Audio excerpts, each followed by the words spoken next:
Welcome, everyone, to Uncaged Leaders. I'm Mariquita Solis, the Uncaged Heart Coach, and I'm excited to be here with you all. This is my weekly show, Uncaged Leaders, where we talk about the man box, how to break out of the man box and to build healthy practices where we can allow all feelings. So we're not repressing emotions and waiting for those emotions to burst out, or not even waiting. I mean, we're unaware that they're going to come out. So that's what I do. I work with men to help them recognize the emotions that sometimes they say they don't even have. So I'm excited today. Let us also know where you're watching from, to welcome Gwendolyn Creary. Gwendolyn is a licensed mental health counselor who has specialized in early intervention and early childhood mental health for the past 36 years. She has 24 years experience as a behavior specialist in Bermuda. In August 2019, she founded Bermuda's only infant and early childhood mental health consult private practice. The practice is called ParentGuide. From being an infant parent mental health postgraduate fellow in the 2020-2022 cohort, she gained a better appreciation for the importance of early relational health and its impact on families and individuals. She has served on 2 nonprofit boards, the Interagency Committee for Families and Children of Bermuda and the Hamilton Rotary Club of Bermuda. Since 2002, she has volunteered for the Bermuda Police Service's Critical Incident Stress Management Team. This association led her to be trained as a Bermuda Red Cross psychosocial first aid responder in 2014.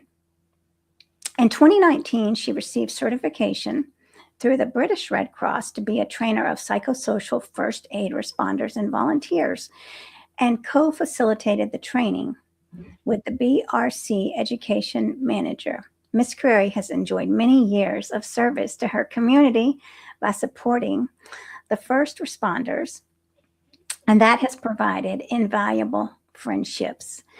So I'm very excited to welcome you, Gwendolyn, and to hear about your life and everything you've done it. And I know you have 2 children who are adults right now, and they're thriving really well with you in Bermuda.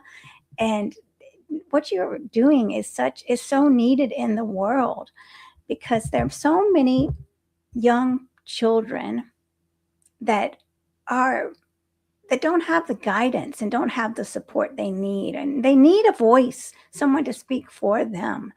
And so I'm so blessed that my friend Reverend Dina Miani, I'm having a problem speaking today. Dina Miani introduced us.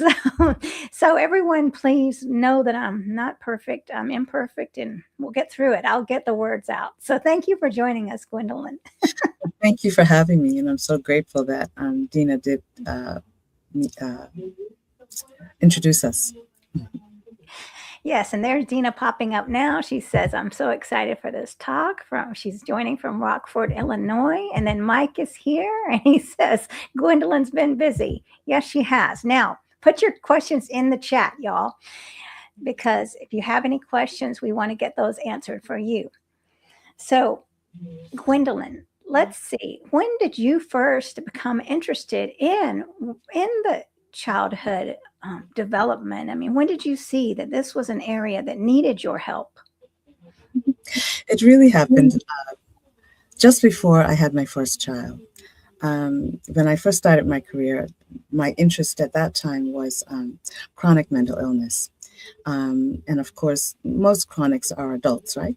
So as time went, I always questioned how did adult persons that are suffering from mental illness become mental illness patients.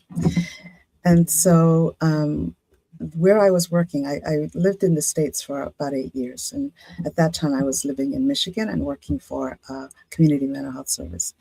And this was the late 80s. And so this particular community mental health service was interested in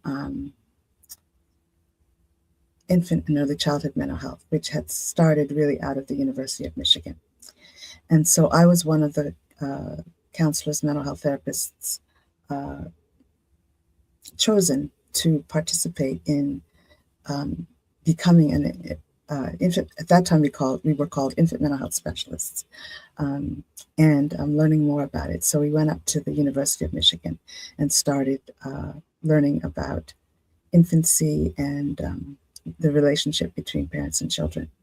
And of course, my interest was sparked because I was newly married. And within about a year of being an infant mental health specialist, I became pregnant with my daughter. And so that set me on the trajectory of really paying attention to what goes into infant development, especially what goes into the infant's relationship with their parents and the impact that that has. And I had my own childhood memories of having a functional family, and for all intents and purposes, you know, a good family. But when I really thought about it, the relationships weren't necessarily the most stellar. And so that kind of kept me on the trajectory, really, because once my daughter was born, I had some challenges with being her parent. And so I kind of stayed in the field as a result of that. And when I came back to Bermuda, I worked in early intervention, not quite the same as infant mental health, but definitely I was able to transfer, you know, the skills and the learning that I had as an infant mental health specialist into early intervention. So that, in essence, is how I started. That's very interesting because I think we don't ever think about, I mean, most people don't think about infant mental health. I mean, think, oh, well, that you don't, that the infant won't remember traumas and that they'll get past it. And I think about attachment issues, working with myself, working with little boys with attachment issues when I was a residential treatment coordinator. And I watched this was one of those videos from, I don't know when it was, in the early 1940s, whenever they did the tests on children and deprived them of nurturing when they wouldn't hold the babies. It was shocking, and how devastating it is when you're a tiny baby and you don't receive the affection that you need. And can you talk about that, Gwendolyn, for those that might not know about it? Yes. The study, I don't remember all the details of the study, but you're quite right. It was, I think, in one of the Soviet countries where children were deprived of human touch simply because they had been abandoned for whatever the reason was. And the staff was too busy. And so the staff did a lot of functional care, but didn't necessarily, have much give them much emotional care. And as a result, a lot of the babies died. And so from that experience, they realized that babies need, contact, human contact. And in fact, babies come into the world sort of seeking that contact. And so obviously the first people that they're looking to are their parents, because those are the voices they've heard for 9 months. Those are the people that they are familiar with in some sense, when they come into the world. And so it's really important that parents have that understanding that the baby is actually seeking contact with them, is actually seeking communication with them, is actually seeking emotional support from them. And so so that really lays the foundation for children to have a relationship with their parents. Well, I was at a little pond just this week, and it really was sad. I saw a lady fishing, and she caught a fish, and there was a little boy, and he looked like he was about 2, and he was screaming because the fish was in in pain, moving, and the baby was screaming and screaming and pointing at the fish, and the lady was yelling at him, be quiet." And there was an older brother that was screaming at the poor baby, and I felt so sad. This was a little boy, and I know little boys often are told, I mean, they're often not allowed to show emotions, or they're being directed in the boys don't cry, boys, right? In that way. And I wanted to hold that little boy. I felt sick, but I could feel the hostility of the family. I didn't want to say anything. I mean, because I was afraid of them, honestly. The family was very harsh. And I just thought, what's going to happen to these kids when they're growing up without being allowed to feel? What's going to happen to that little boy? It reminds me of something also that my friend told me, how he went to jail for the night and there was a man in there, and he said, "I love my girlfriend, but I don't ever want her to know that." And it's this where love, and there's conflicting, feelings about love. What is love? Is love someone screaming at you to not cry? And when that little baby wanted to be held, what are your thoughts on that? Well, going back to your first example, I mean, so the bottom line is when we talk about the men of tomorrow, right?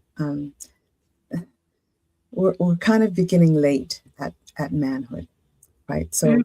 we have to start with boys, and if we really think about it, well, as illustrated by the example that you gave, in our society, boys are struggling. They're struggling with many things. They're struggling with school. If they act out, they're in trouble. If they withdraw, they're in trouble, and that helps create sort of a hardening effect in their hearts. So boys really at the root of boy experiences needs to be, it's not just boy experiences, children experiences, but especially boys. They need to feel safe. They need to feel comfort. They need to, somebody needs to understand their frustration. They need not to feel shame. And if they are shamed, a repair for that. They need to feel tenderness. And when that connection is created early, when that connection is created when they are born and when they are toddlers, then we have essentially better adults. So the whole issue of boys not crying, that's really a form of emotional suppression, right? The boys are taught that they have to suppress their emotions, don't cry, not to be soft, get up, you're fine if I fall, man up if I'm not so sure that I really want to do something. And that all creates, this whole thing of I can't express my emotions, right? However, if for whatever the reason is, that child has the experience of a male figure, a parent, perhaps, but at least a male figure, who is okay with the expression of those emotions, then they learn to cope with those emotions. They learn to handle those emotions. So you said something about the older person that was in jail not wanting to tell the girlfriend that he loved her. That, there's a whole lot there, I suppose, but there's a disconnectedness, right? Why doesn't he want to express once again this, really great emotion that we have, that is love toward another human being? So there's, probably a whole lot of story behind why he says that, but by the same token, he wants to remain disconnected, emotionally disconnected, because for whatever reason that causes pain. So I say all that to say that it really does start with little boys, how we as parents, how we as the adults in their life allow them the freedom and the co-connection to express their feelings. I have a little grandson. He's 18 months. And that is the one thing that we are really working, I think, both his parents and myself, and the whole family, working really hard to let him cry, let him express what he's feeling. Granted, he does also express his displeasure, but not shaming it, but nevertheless directing it. So I say all that to say that um, this this whole idea of emotions and emotional health, as as I said, begins from birth. It begins, and the child is seeking it. So it begins from how that adult is able to relate and tolerate and co-create with that child, because children learn to regulate themselves by co-regulating with the adults in their lives. And so if that young person has an adult male, especially, with whom he can co-regulate, then he will learn how to healthily regulate his emotions. And that sometimes is a hard sell to parents, helping them to understand that how they respond to their children's emotions really sets the child up for either being able to express their emotions healthily or not. What are the questions parents ask you about the tiniest little babies? I mean, what are the issues with the tiniest babies? Well, the question usually is, what do you mean infant mental health? Surely this baby doesn't have mental health issues. And the short answer is you are correct. Baby doesn't have mental health issues. Our goal is to prevent to prevent the baby child from acquiring mental health issues.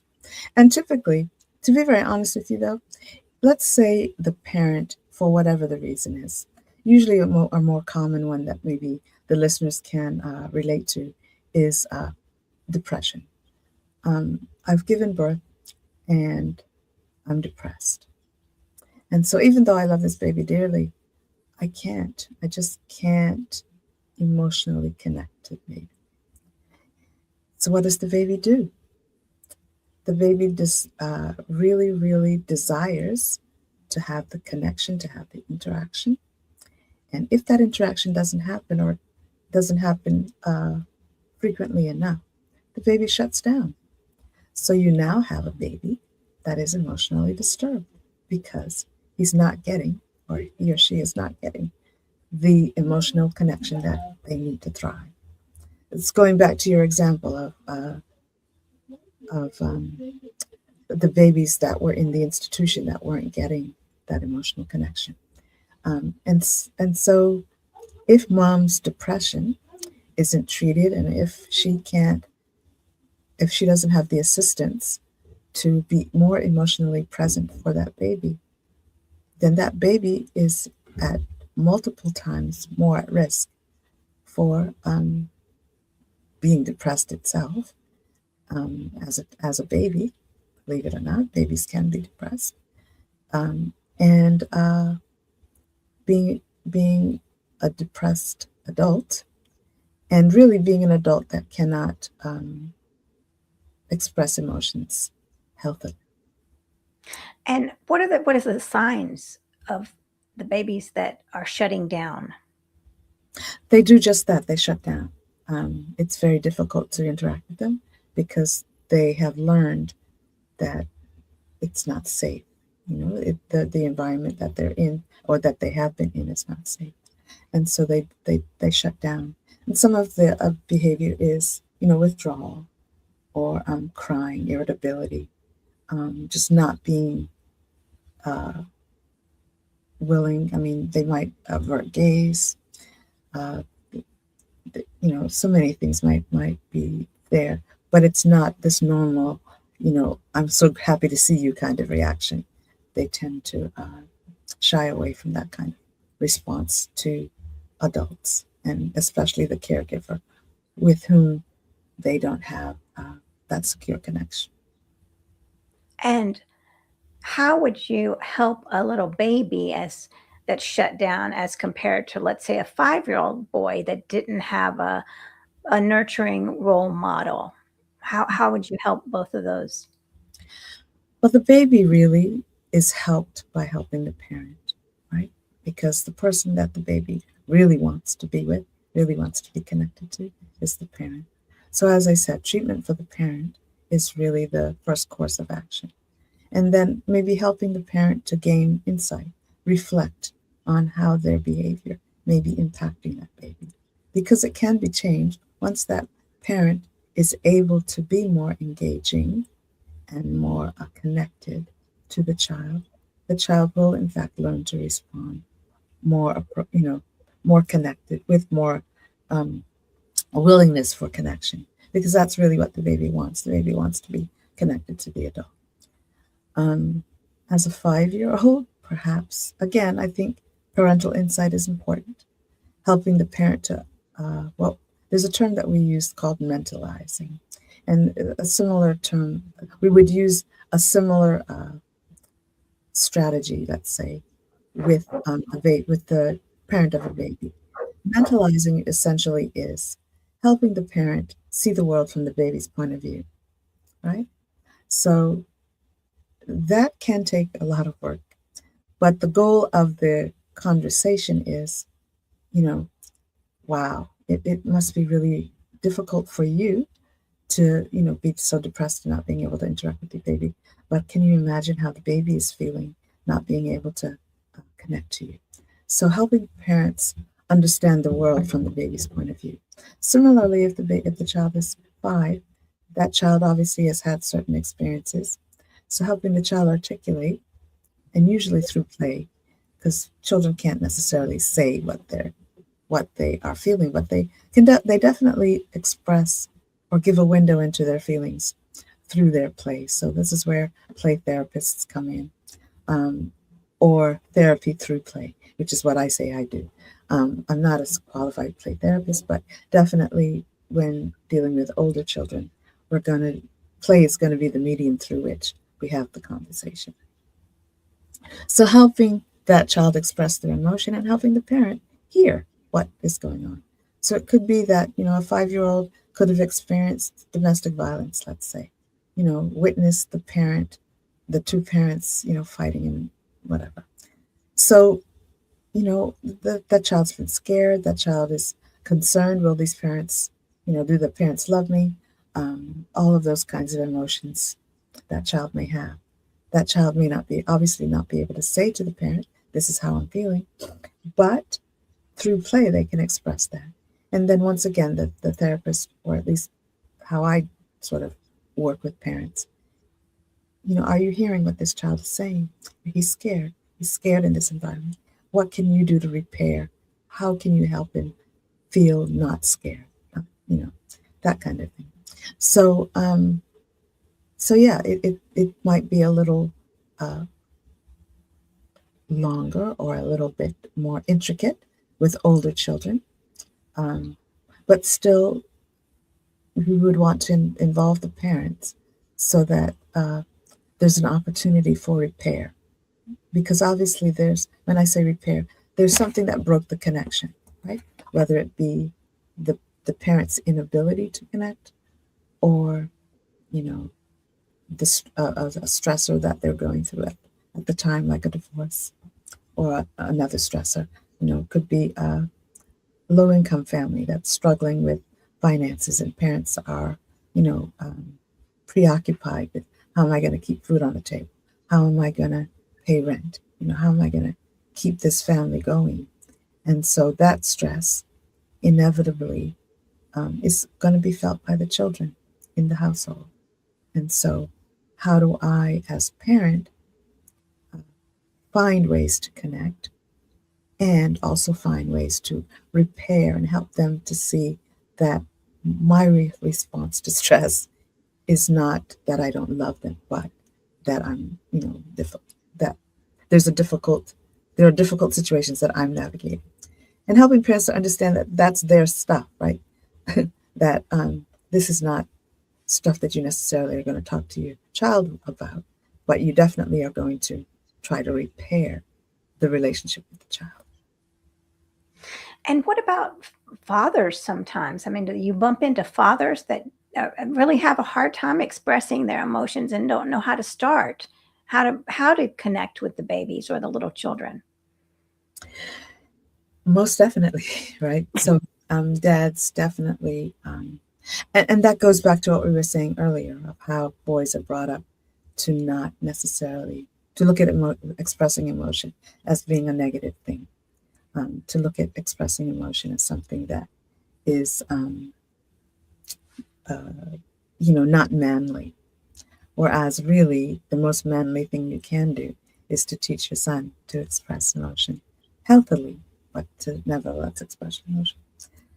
And so, perhaps for the dad who is having that difficulty, maybe that dad might need to, avail himself of his own therapy to kind of unpack what may have happened in his childhood, what was his relationship like with his father or the father figure in his life, unpack any kind of unprocessed pain that he might have experienced.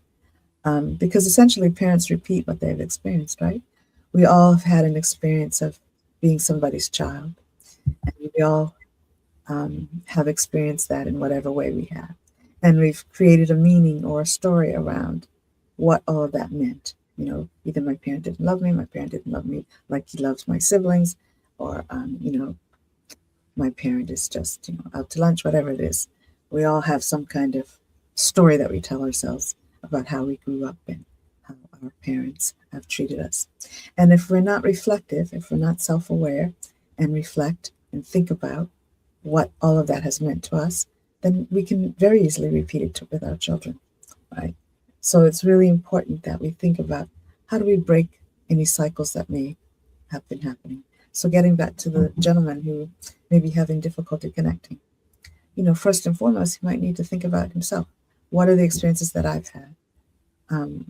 How is it that I really want to show up for my children? And what do I need to do in order to make that happen? So that requires, self-awareness. That requires, which may or may not, definitely it would take time. But there has to be an openness to be willing to have that self-exploration. Yeah, I think also what you pointed out was it's so relevant because I talk to men and they tell me about their fathers, and probably many of them their fathers have passed, so that they might not be able to reconcile with them, but to be able to see through their father's eyes, what did their father. I know that I spoke with Darren Lewis, I think, and yeah, and his father was an alcoholic. Well, he didn't know that until his father was dying. He didn't realize his father felt guilty about his sister's death, and all this was going on. And so, even if, there still can be healing whether the father is alive or not. Even, just looking at yourself as that tiny little boy who didn't have someone that was nurturing. And I think it's so important to find men that are able to show emotions at any stage of course, like the children, but yes, at any stage of life, to have that support because showing emotions is feminine and feminine is weak. And so it's crucial that we get beyond that, because it's just being passed down through the generations. Exactly. But that's a societal myth, I guess, that has been perpetuated and consistently is perpetuated by everything. It's perpetuated by, the stories that we tell, how we tell the stories. Back in the day, it was Westerns, right? It was macho to have a gun on your hip and to strut through town being the boss of everything. Now it's social media, right? And, so I say all that to say that emotions are human. They're not feminine or masculine. They're human. And whether you're a female or male, you have emotions. And you learn how to manage those emotions by co-regulating with the adults in your life. And the adults have to understand that it is their job to co-regulate with the child, the baby initially and the child. So, I made reference to my grandson. And I'm sure it happens with his parents. But when he's with me, you know, he might stub his toe and then lets out this wail. And immediately I just pick him up and hold him and say, yeah, it's okay. You can wail. I'm sure it hurt you, but I'm here, right? And let's breathe with me. I know my daughter is trying to get him to, as he's only 18 months, but she's still trying to get him to breathe through some of those things that he experiences, those difficult things that he experiences. In other words, she's teaching skills, how to regulate your emotions. Yes, this thing made you angry, but hitting me or throwing it across the room is not, the appropriate way to deal with it. But what we can do is take a few deep breaths and, to calm. Obviously, the child's not going to understand, take a few deep breaths to calm your nervous system, but that's essentially what you're trying to get the child to do, to calm the nervous system. And then you're going to relate. Oh, wow, I'm so sorry that happened to you, right? So get them to regulate, then relate. So sorry that happened to you, but let's do, and then you're going to reason. What can we do? What can we do what can we do next time to make sure that you don't bump into that, or that you don't fall down here, or whatever, right? So, Dr. Bruce Perry of Oprah fame, he wrote a book with Oprah. The book is called What Happened to You. But one of the golden nuggets that I take from his work is the whole idea of regulate, relate, and reason. So let's just say you've got a 5-year-old who's having a tantrum, or a whatever-year-old that's having a tantrum, because sometimes 30-year-olds have tantrums, right? So, but let's say this person is dysregulated. Typically, as adults, we go straight to reasoning. But we know from neurobiology, neuroscience, that when we're dysregulated, the thing that's not working is our brains, right? So we have to think. So he suggests that in order to get children who may be dysregulated in whatever fashion, for whatever reason, you first of all have to regulate them. And the best way to regulate them is by lending them or sharing with them your regulation. So in other words, the adult needs to be calm. Sometimes I've noticed, a child has a tantrum and then the parent has a tantrum on top of the child's tantrum. And so there's just chaos, right? Why are you acting like that? Da, da, da, da, da, da, da, da. Well, if all of that is going on and the child's already dysregulated and you're dysregulated, you just have this big chaos of dysregulation. So helping parents to understand that, okay, your child is dysregulated, but the first thing you need to share with them is your regulation. So you need to be calm. You need to talk to them in a quiet voice. You need to let them know that you understand why they may be feeling or how they may be feeling. And even if you don't understand, guess, it looks like you're angry. It looks like you're whatever. I can understand that might be what's happening. And then you relate to them, so sorry that you're feeling, that this thing happened and caused you to feel this way. More than likely with a parent, especially a parent of young children, I recognize the relating piece might be, I recognize that you don't want me, or you don't want to do, or you think you should do, even if I'm asking you not to do. Those kinds of reasons are usually the reasons why children have tantrums. So after they've regulated, after they're calm, after you've shared with them your regulation, then you relate to them. I understand, a little bit of empathy. I understand, and this kind of goes to boys as well. I understand why you're feeling the way you're feeling, but now let's reason together. This is not the way to handle this. Because boys tend to get into trouble because they have aggressive behaviors. They're getting labeled. They're kicking something. They're throwing something. They're shouting at somebody. But again, you need to share with them your regulation, not your dysregulation.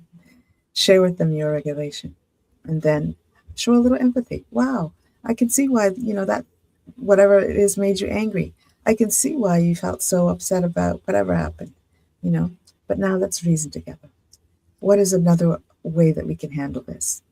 So I say all that to say that that little 3 R's is a wonderful way to help to teach young boys how to manage their emotions and teach young boys what to do instead, right? So uh, throwing something across the room or throwing something at me is not the appropriate behavior, but this is how you can handle this when you feel it again, helping them to understand how they're feeling and helping them to understand how they can manage that feeling. So that when they do grow up to be men, because obviously as men, it's less likely that we as a parent be in the same vicinity to share our regulation with them. But maybe the spouse, maybe our spouses can, as a spouse, you could share your regulation with your husband. Or maybe as a coworker, you can share your regulation with your male coworker who might be upset about something. In other words, there is that opportunity to share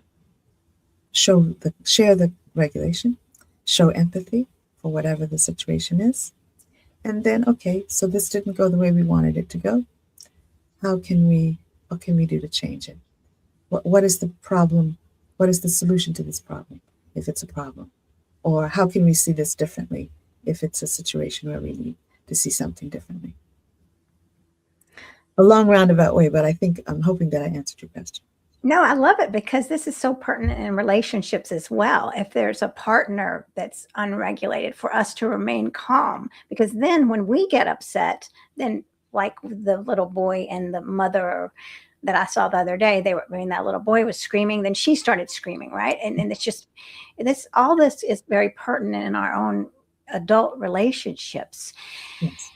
And one thing I was thinking about when you were speaking is how little boys are rewarded. I mean, men are rewarded for being violent. They're rewarded for certain emotions, right? The emotions that are manly, the emotions of lust and anger, and then these certain emotions. And they'll say, "Oh, women are so emotional." Well, men can be emotional too with the emotions they're allowed to be by society that proves their manhood. So little boys learn from an early age, you're always going to have to prove you're a man by doing these things. I mean, by showing these anger, throwing things. So what would you say to that? And have you seen this?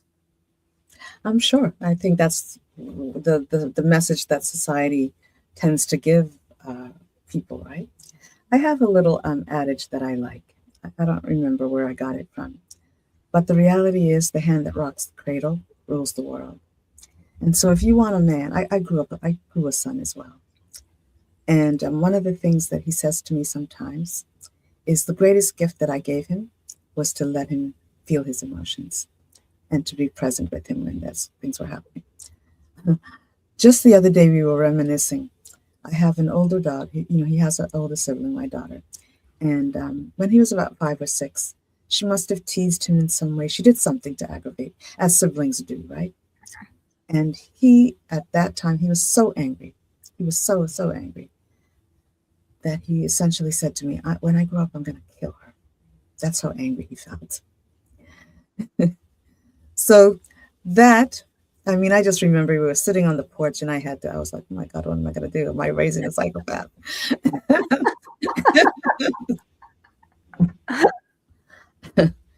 But I tried to do what I just admonished everybody to do. Regulate with him. Show some empathy. You're right. She really did get, I could see why you're so annoyed with what she did, but killing her either now or later is not quite the answer that I was hoping that it's not quite the solution that I'm hoping that you would come to. So I say all that to say, here he is now 30 years old. And he said to me, you know what, Mommy, those times when you, were empathetic to my situation really did help me to, contain my emotion, but also give me a way to handle that emotion. So here he is now, 30-year-old man. And does he get angry? Sure. Does he kind of fly off sometimes? Absolutely sure. but he has enough self-awareness to know how to manage those emotions. So I say all that to say sometimes how we handle our little people, we as adults, we're the parents for a reason. So that means that the adults as a parent have to make certain decisions. Are we going to buy into this, toxic macho kind of thing, and that's the way we raise our children? Or are we going to say, okay, I'm going to do it differently? Bearing in mind, though, that they are surrounded by this toxic messages about masculinity. But here in our house, this is the way it happens. And yes, outside, that may be what they're doing. And yes, you might have to learn to navigate that. And this is where obviously healthy male role models come into play. Yes, you might have to navigate this situation, but, as I said, in this house, this is the way it goes. And in this house, this is the model that we're following. So, and children learn usually what happens in their home. Yes, they get influenced by what happens outside of their home as time evolves. But if those, which is why I love the early relationships. Well, because having parented myself, I know that I'm the hand that's rocking the cradle. So I'm the one that's ruling this world. If I may not have, a lot of say in what happens outside of my home, but I definitely have to stay in what happens in my home. And it is those lessons that children learn within their home that they then take outside their home. So, it's important that parents understand that if they're the hand rocking the cradle, then they're the one that rules the world. And it doesn't mean that you have to rule the world as a dictator, but you definitely have to be authoritative. And that, I think, is sometimes what is lacking. People are allowing the stuff that's happening in the world to also be in the home. And not all of what's in the world really should be in the home. And, again, it depends on families, family values, personal values. I just knew that I didn't want to raise a psychopath. So I had to, and I had to help him to understand how he can manage his anger in a more healthy way. And the good news is we had male supports around us that also assisted with that. So important. I wanted to share Dina's message. She said, "This is excellent. Everyone on earth needs to hear this." And it's true. Everyone on earth does need to hear it, because this is compassion and empathy and allowing non-judgment for all emotions. What happens to little boys when they are shutting down their emotions, when they're being screamed at, "Stop crying"? And I mean, I feel it right now, and right, just like shooting down me in my body. But what is that little boy going through when he's being told to stop crying? Where does he put his tears? Yes, exactly. That's exactly the point. So he swallows it, right? He swallows it and he stops crying. And depending on the child, because remember, we haven't said a whole lot about each individual is individual. Every person's unique. So every person is going to, every little boy is going to deal with those emotions differently. And depending on the circumstances and situation, that little boy will make certain, come to certain conclusions. He will make meaning out of what he's experiencing. So if he's always experiencing, be quiet, your voice, I know one of the phrases that in Bermuda we used to use, I haven't heard it quite so much, which I'm very grateful for, but essentially, stop crying or I'll give you something to cry about. In other words, whatever has upset you, okay, and you're crying about it. But if you don't stop crying, I'm going to give you something even more to upset you. So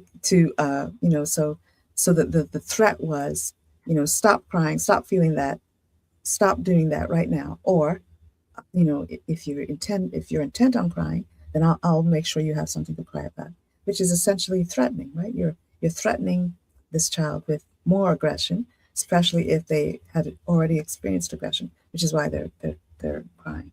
So I say all that to say, I grew up now to be a man who, how do I solve problems? Stop crying or I'll give you something to cry about. That's essentially what I do, because that's what I've learned. I've learned that in order to, you know, get somebody to do what I want them to do, I threaten them with violence, right? You know, one of the things that I never did with my children, and that is spank. My son bragged to his friend once, "Oh, I've never been spanked."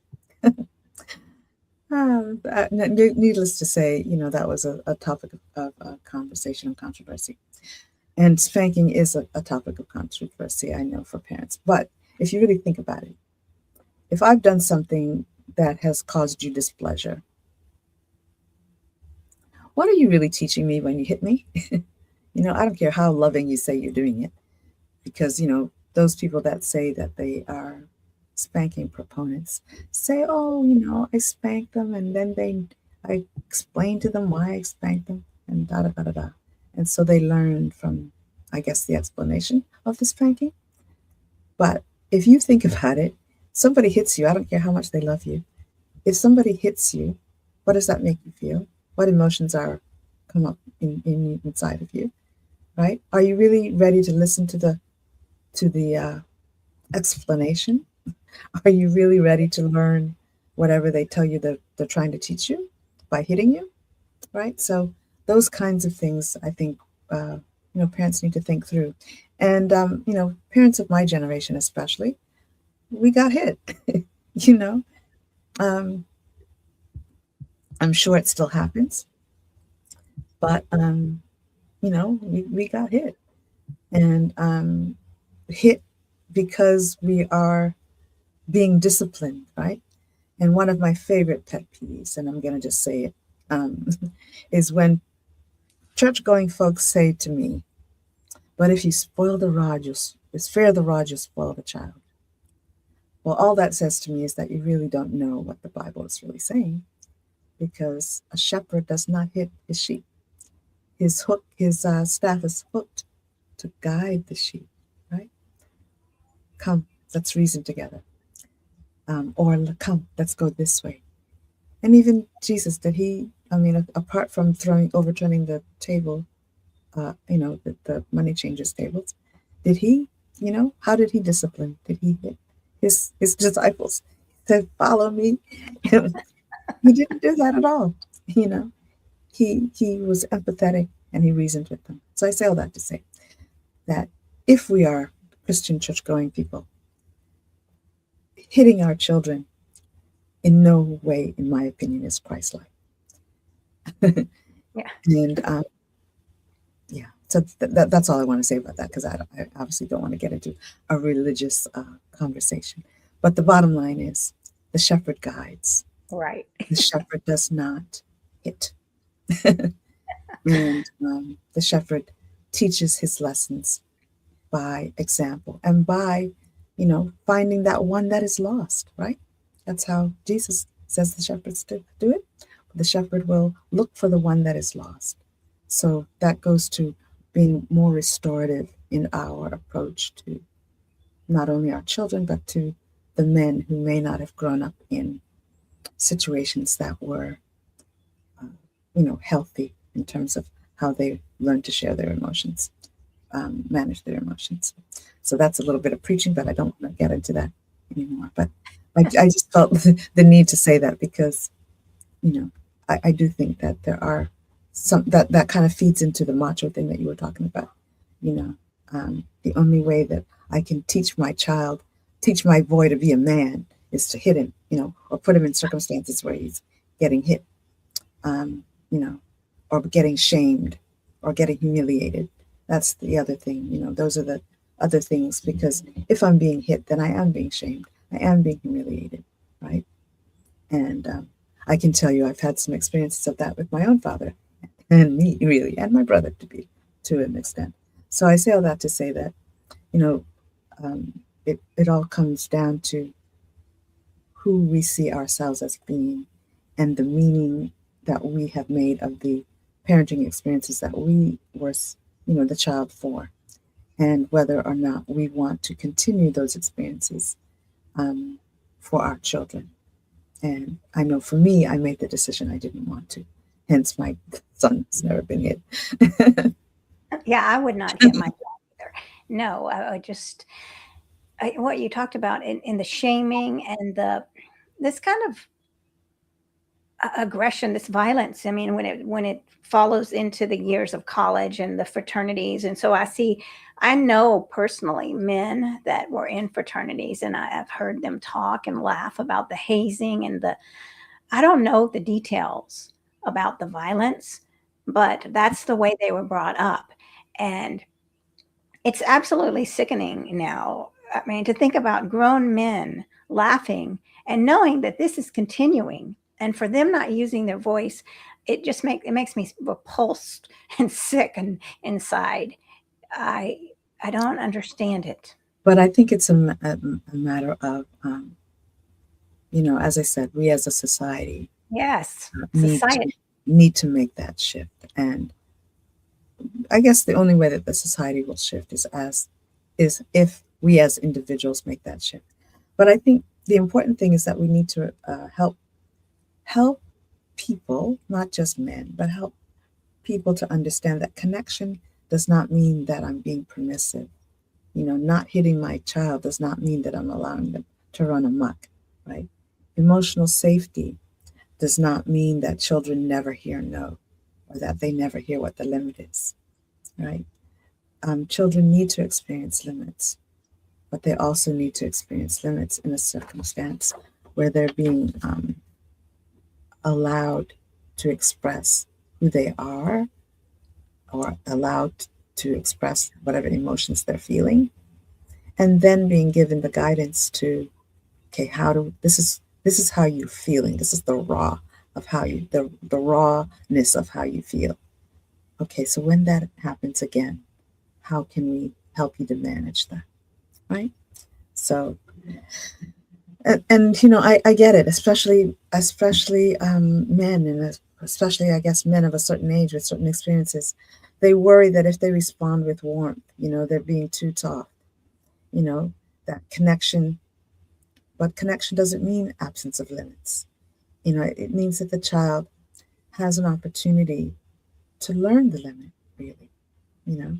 If I'm connected to you, then, one of the things that I think adults fail to recognize is that the one thing that children want to do more than anything in the world is to please their parents, please the adults that are taking care of them. So if by connection you say to me, this is what I expect of you, and I, as your child, don't want to disappoint you, then guess what? I'm going to do what it is you want me to do, because I don't want to disappoint you.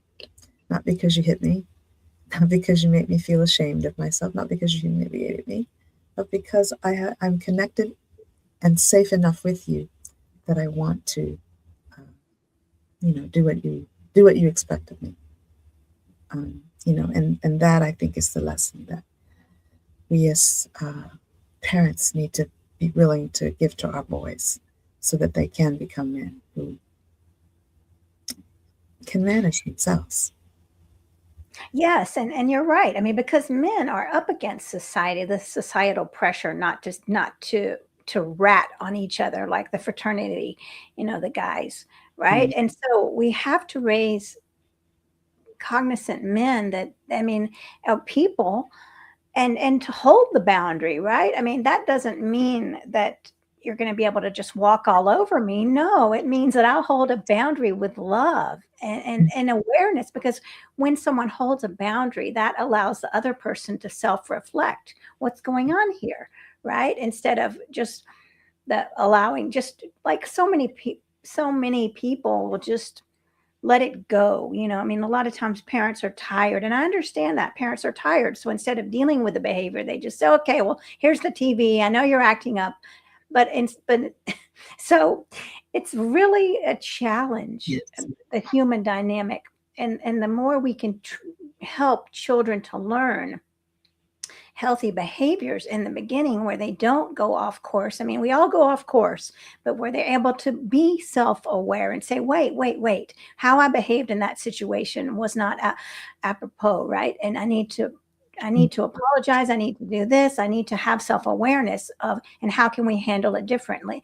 And without shame, without guilt, without saying, oh my gosh, what have I done? Right? Yes, we all feel ashamed and we all feel guilt, but we can't be stuck there. Right. Yeah. And I think one of the things that we need to remember is that, as children, we learn certain coping strategies because, as Yes. I said, we are a product of the environmental experiences that we have. And part of that environment are the people that are in the environment. The environment is not just the physical location. It is also, the people that we interact with. So as children, we develop coping strategies. As I said before, if the baby has a depressed mom or parent, the baby withdraws. That's the baby's coping strategy. Obviously, this adult cannot handle me, so I need to withdraw into myself and figure out a way to handle myself, right? And for a baby, that's a tall order. So I say all that to say that as we grow up, as we as children grow, we develop certain coping strategies that serve us while we're children.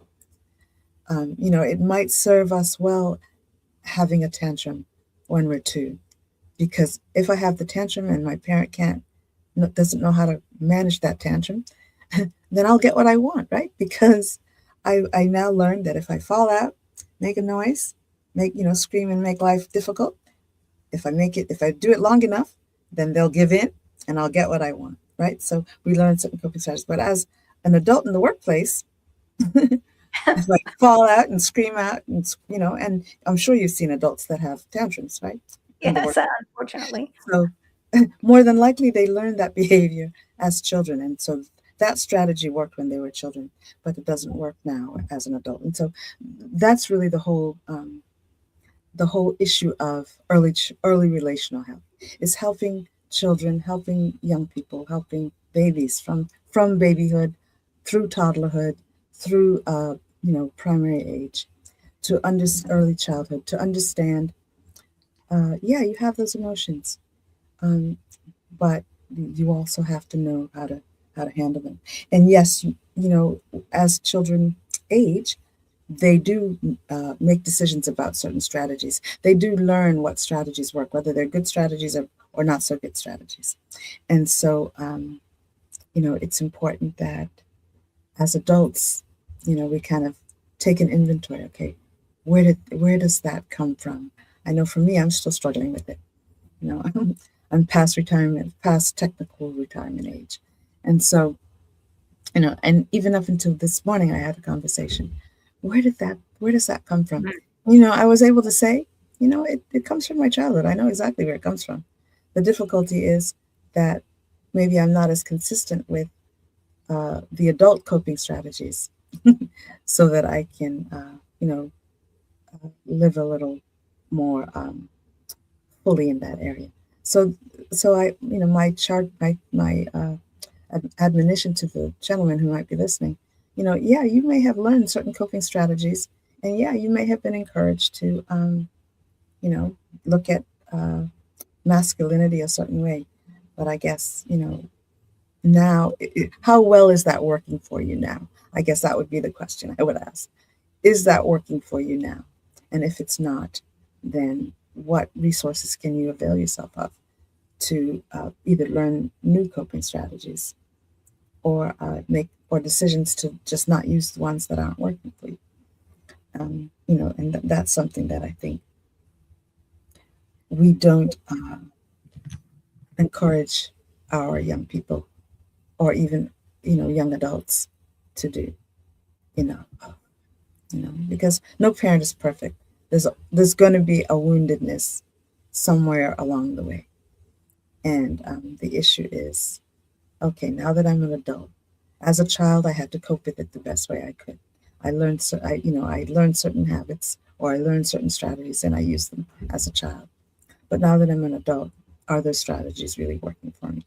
And more than likely, they're not working well. And so if they're not working well, then what am I going to do? How am I going to change? And how am I going to show up for my children? Am I going to perpetuate this again? Or am I going to, change myself in such a way that I'm not perpetuating that with my children? Well, you're right, because that's what happens when little boys shut their feelings down. It worked, and it was a great strategy at the time, but it's not going to work in your relationships when you're trying to build a partnership and have a real connection with another human being. If you're shutting down your emotions, it might have helped you stay safe from your abusive parent. But now, and no fault of anyone here. I'm no saint. I'm not perfect, and I'm still working on myself. I still see things like, oh my gosh, that came from my childhood, right? Why am I feeling sad? Oh, because of that memory that someone told me about myself that I don't have to hold on to anymore. So, it's all about compassion and empathy for oneself and for all. And then also, when you have the self-awareness and can come to that, to also make the shift, be a voice for those that are hurting. Do, step up for yourself first and others. Yes. And children learn empathy by experiencing empathy, right? So if we want empathetic adults, we have to model empathy as the adults in their lives, and give them opportunities to learn empathy. Because, as I said, children learn empathy. Children learn what they are. I mean, this is a poem that I'm sure people are familiar with, but essentially it says, people learn what they experience, and that's just the bottom line. Children learn what they experience, and what they experience, creates the meaning for themselves and their lives, creates how they see themselves. There's a saying that I kind of like, that kind of relates to this whole idea of, I am who you say I am. In other words, if you think that I'm a monster, then I'm a monster. And it's really important for babies. I see myself. The baby sees themselves reflected in the adult that's caring for them, or the adults that are caring for them. So I am who you say I am. If you say that I'm the best thing that's happened on this planet, and you love me, unconditionally, and all of the rest of it, then that's how I see myself, as the best thing that this, I came onto this planet, and I'm the best thing that has happened to this planet, and I am a person of worth. But if you relate to me in a way that I don't feel like a person of worth, or you blatantly tell me I'm not, because sometimes parents verbally abuse their children, then I'm not. I am who you say I am. It becomes a self-fulfilling prophecy. It does. It's really important that those things are thought about and considered. Definitely. And I want to mention, y'all, that I'm having for the ladies that are watching, I'm having a master class next week on, I think, let me look at the map on the 7th. I just think Thursday the 7th, 7 to 8:30, to really help bridge the gap, because women really don't understand the pressures that men are under when they've been taught to suppress their emotions. And the only way we can really come together through connection is to understand. When empathy is so important, like you were saying, empathy, it is so important that we are empathetic and regulate ourselves in relationships. Yes, that is the key. Yes. Well, so we could talk forever, but we're not going to. We're going to. Yeah, and I guess on the, as we're ending, I just want people to know, especially men, that you don't have to be perfect. You don't have to be perfect to be powerful in a child's life or in your child's life. You just need to be emotionally available, and willing to repair. When you get it wrong, being willing to admit, I've gotten it wrong, and also being willing to grow. And I think that's really the bottom line for all of us. You know, we need to be, none of us are perfect. We'll never be perfect parents, but we just have to be willing to be present, emotionally available, to repair and to grow. Yes, exactly. And that just follows the path of relationships always. Be present. You don't have to be perfect. We all make mistakes. I'm going to make mistakes in relationship, and I have to have the integrity to say I'm sorry. I mean, it's no shame. It's the most beautiful thing is to be self-aware and to love yourself, to be able to say I'm sorry to someone else, and then have that beautiful gift of them accepting and knowing that you are two imperfect person, whether it's a baby and a mother. I mean, that unconditional love, it changes everything. The connection is in the repair, believe it or not. Yes.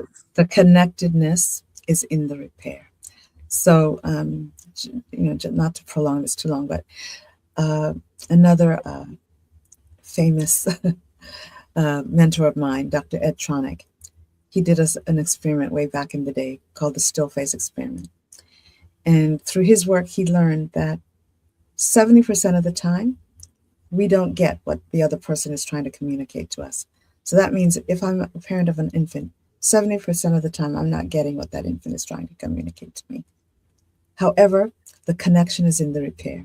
If I'm willing to say, you know what, I'm not getting it, but I'm willing to keep trying to get it, and eventually I get it, then that child says, oh, wow, this person really does care for me because they're willing to keep going until they get it. See what I'm saying? So the connection is in the repair. And hopefully that is something that listeners also can take away, that we're not perfect, but we all, and because we're not perfect, we have to be willing to repair whatever that situation is that is causing the disconnect, because making that repair strengthens the connection. That is beautiful. Yes. And are there any other final words you wanted to get in? No, I think that's the final one. I love it though. No, like I said, we could talk all night. You'll have to come back. There's so much important information here, and remembering, that, we're all doing our best, right? And just to keep growing on the path with love, empathy, and kindness and self-reflection. So yeah. And so where can people get a hold of you? I do have a website, ParentGuideBDA.com. BDA because I'm in Bermuda. I'm on Facebook. Again, ParentGuide BDA on Facebook, and I'm on Instagram as well. And I'm on LinkedIn. And I'm on LinkedIn, I think, by my name. I do have a Parent Guide page as well on LinkedIn. So really, Parent Guide. And there are some other folks that use the moniker Parent Guide. So I happen to be a limited licensed company in Bermuda. So Parent Guide LLC is me on Facebook. Yeah. So yeah, any of the social media platforms except Twitter. I don't do Twitter, but I'm on Facebook, Instagram, and LinkedIn, and I do have a website. All right. So you heard that, and you heard all of this wonderful, wise, empathetic, reflective wisdom here, y'all. So please, if you're watching on the replay, reach out, let us know what you think, and if whatever help you need, remember how beautiful you are. Nobody's asking for perfection, but we're asking for presence, the presence to know that you are an amazing human being who deserves the best in life. And maybe you didn't get it, and you still can thrive. Right? Just like Gwendolyn is saying, right? Reflect, and where did this come from? So yes, I'm not going to keep going either. So this has been wonderful, Gwendolyn. Thank you so much. Thank you so much for having me. All right. Thanks everybody for watching, y'all. We'll see you next week.